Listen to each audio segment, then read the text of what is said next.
To learn about the off-grid lifestyle and to be inspired to live your dreams, click subscribe so you don't miss anything. Hit the bell notification.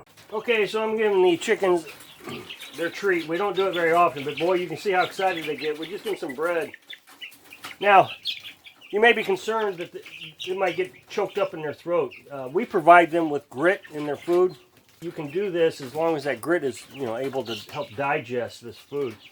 We also provide easily digestible food for chicks, but man, they sure do love me feeding them some bread. So today, I want to continue working on the chicken coop. Today, I'm going to frame out the nesting boxes. The nesting boxes need to be 1 foot by 1 foot by 1 foot. So 1 foot tall, 1 foot wide, 1 foot long. Also today, Carolyn and I discussed putting some wheels on the chicken coop. It's real light material. I'm using 2x2s.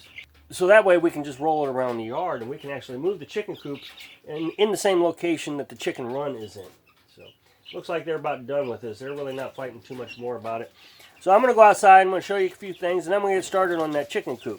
Okay, so I am building a chicken run, or it's mostly finished now, and it's made out of PVC, half-inch PVC, chicken wire, and bread ties. Now a lot of people said use screws. That's fine, you can use screws. I'm pretty satisfied with the bread ties. It was something that Carolyn and I could easily do, assemble it. I'm saying bread ties, zip ties. It's just something that we can always adjust and fix and move around and change our mind on. So that's why I went with zip ties. The screws, a little bit more permanent situation. Also the nice thing is if I ever want to disassemble it, I know I can use screws and disassemble it with screws, but with the zip ties, just come out here with a pair of scissors and a knife cutter, roll it up and it's done. Now we are going to put a roof on this, a chicken wire roof. That'll keep the birds of prey coming down from eating the chickens. Now I did have a chicken run that when we were at work or on vacation, they could come out and stay in the chicken run right off the coop. Different setup than what I got now, but very similar. So the chicken run is about the same as the size as this. So I'm very happy with the way this is working. Now yesterday I thought, you know what, I'll bring the little chicks out here. Normally what I'd been doing was I was putting the chicks in this cage, but it's very small. So the next day I brought that box out that you just saw a few minutes ago when I was feeding them. That's their chicken tractor. And so I attached it. But man, that's such a pain trying to get in and out of the house. So I thought, well, I'll just put them in the chicken run and we'll keep an eye on them. Maybe we can put a tarp over this until I get the chicken wire on. Well, they were terrified the entire time they were out here. They all packed up into a corner and they just stayed there. They didn't move. Anytime I would walk around, they'd run to the other side. I mean, just very terrified. Then we tried to put the tarp over it. Oh, they just couldn't stand it. So I wasn't sure what to do. We took the tarp back off because they weren't going to tolerate that. And then I realized maybe they need something to cover their head. Maybe they're feeling a little insecure from above. I put this thing in there. Instantly, they all ran in it and felt very safe. They stayed out there all day. They were happy. They played. They fought with each other. I put their food in there. And they were in there 3 or 4 hours. And finally, they all just kind of laid down inside this box. So I guess that would help keep them more secure from the birds of prey. Of course, we were out here the whole time watching, make sure there was no cats or dogs. I guess because they're so small, they were scared. Because like I said, I've had chickens in chicken runs like this before and they did great. They love them. Even without a chicken run, they'll go all over the yard and explore. So I guess it's just, they're so small. So if you ever bring your little chicks outside, make sure you got something to cover their head that they can see, they're not scared of. They were quite happy with this. Okay, so I'm going to come back up here and show you what I've gotten accomplished on the chicken coop so far. So yesterday, if you didn't get to see me building this frame, after this video, go ahead and check out that video. This frame is not hard to do. I've tried to make it as simple as possible, made it out of 2x2s. I spent a little extra money on the 2x2s. If I'd have bought 2x4s and cut the 2x4s in half to make a 2x2, it would have been cheaper, but it also would have added a day's worth of work just cutting the 2x2s in half. So for the convenience, I went ahead and spent the money on it. I really hate doing that. That's not the kind of person I am. So this is 4 feet wide by 8 feet long. My roof is going to be flat. Not going to make this too complicated. If I want to, I can just lift it up a little bit and the water will drain off. I'm going to use hardware cloth for the floor, which is like a screen material. I've showed it in the roll several times, but nobody seems to understand what that is.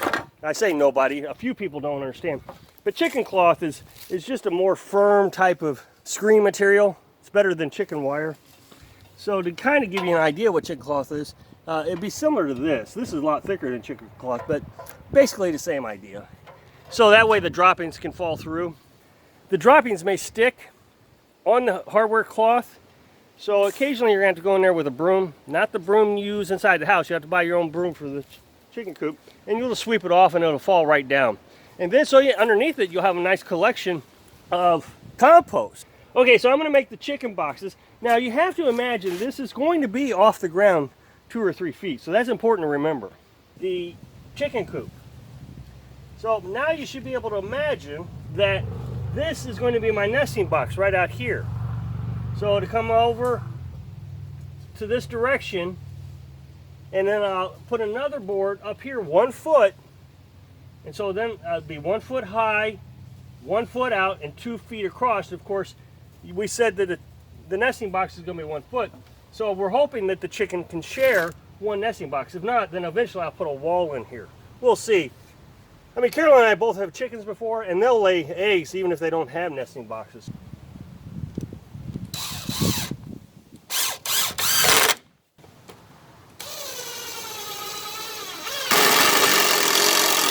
So here you see, now that I've made my nesting box frame, that it's indented. It's pushed in from this. So when I lay my skin across, I'm going to have to bend my metal or cut my metal, making it more difficult on the construction.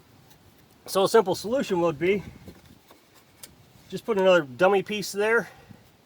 Now I can just run my entire piece all the way across. I'll have to do that to the bottom also, so my floor will work out correctly.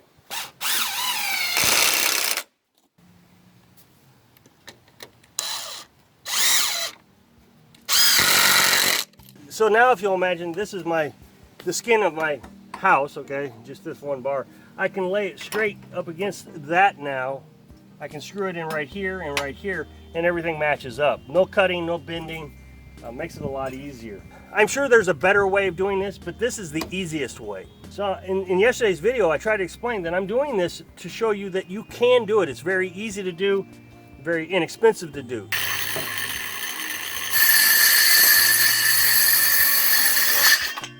Okay, so if this hasn't made sense yet on what I'm doing, this should kind of close up the loop for you.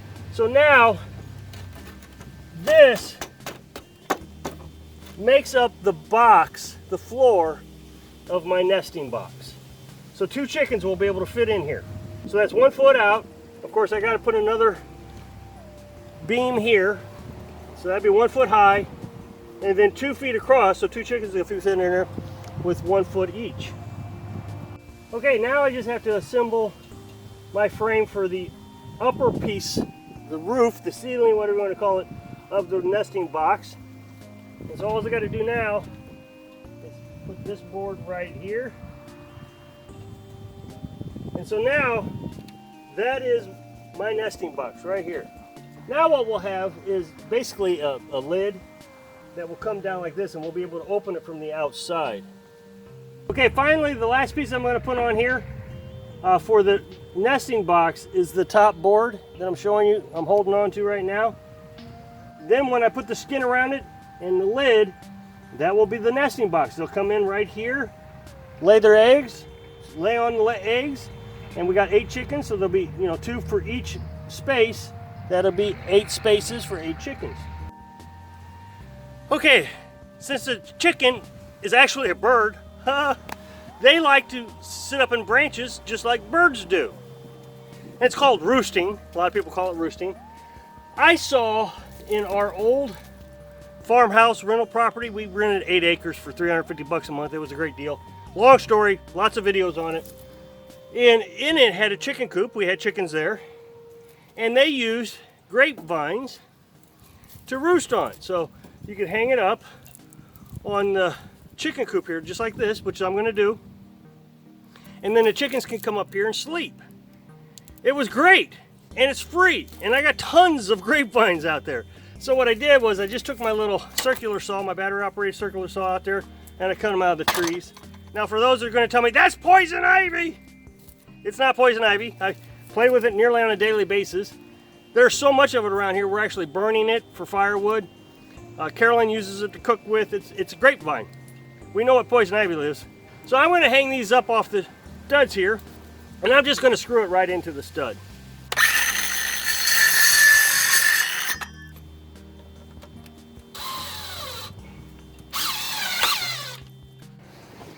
Okay, so this is the frame of the chicken coop and the nesting boxes. I like how this turned out, the roosting grapevines. I hope I can inspire you to create something for your dream. Thanks for watching.